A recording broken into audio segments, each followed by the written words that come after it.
Pozdravljeni. Druga modrost oziroma danes že tretja, iz knjige Modrosti, kateri želite živeti. Naj bodo vaše sanje večje od strahov in dejanja večje od besed. To je pravzaprav se mi porodilo nekega jutra, ko sem imel pravzaprav zelo močne sanje, kaj si v življenju želim. Ampak hkrati me zjutraj stisnila tista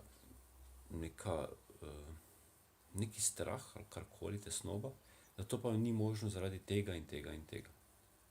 Potem sem se vprašal, kdo mi pa lahko vzame sanje?